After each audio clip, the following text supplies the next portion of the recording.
அஸ்ஸலாமு அலைக்கும். ஹலோ, எல்லோரும் எப்படி இருக்கிறீங்க? ஸோ அன்றைக்கி நான் போட்டிருந்தேன் மினி விலாகோடைய செகண்ட் டே இது. ஸோ அன்றைக்கி வந்து எனக்கு ட்ரெஸ் பார்க்கறதுக்காக போயிருந்தோன்னு சொல்லியிருந்தேன். ஸோ இன்றைக்கி வந்து ஹஸ்பண்ட் கொஞ்சம் ஷர்ட்ஸ்லாம் பார்க்கணும் அப்படின்ட்டு சொல்லியிருந்தாங்க. அதுக்காக தான் வெளியே போயிருந்தோம். நிறையா ஷாப் போனோம், எங்கேயுமே கலெக்ஷன் பிடிக்கவே இல்லை. ஸோ அதுக்கப்புறம் சரி கொஞ்சமாக ஐஸ்கிரீம் சாப்பிட்றலாம் அப்படின்ட்டு இன்சைட் ஸ்கூப்பில் ஐஸ்கிரீம் வாங்கி சாப்பிட்டுட்டு சரி வேறு மாலில் போய் பார்க்கலாம் அப்படின்ட்டு நெக்ஸ்ட் மாலுக்குமே வந்தாச்சு. வாஷ்க்கு வந்து பேட்டரி சேஞ்ச் பண்ண வேண்டியது இருந்துச்சு. அதுக்கு கொடுத்துட்டு அப்புறம் வந்து வேறு ஷாப்லாம் போய் பார்த்தோம். அங்கேயுமே ஷர்ட்ஸ் கலெக்ஷன்ஸ் எதுவுமே பிடிக்கல.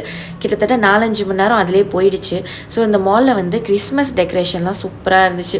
ஸோ அதெல்லாமே பார்த்துட்டு நல்ல ஒரு பசி வந்துருச்சு. அதனால வெளியவே சாப்பிட்றலாம் அப்படின்ட்டு மேரி ப்ரவுன் வந்தோம். ஸோ இங்கே வந்து எஸ் யூஷுவல் பர்கர், அது கூட வந்து ஃப்ரைஸ் எல்லாமே ஆர்டர் பண்ணி சாப்பிட்டுட்டு தென் வந்து வீட்டுக்கு கிளம்பிடலாம் அப்படின்ட்டு. நமக்கு வந்து நல்லா தேடுறப்போ இந்த ஷர்ட்ஸும் சரி ட்ரெஸ்ஸும் சரி அமையவே அமையாது. நெக்ஸ்ட் மினி விலாகில் பார்க்கலாம்.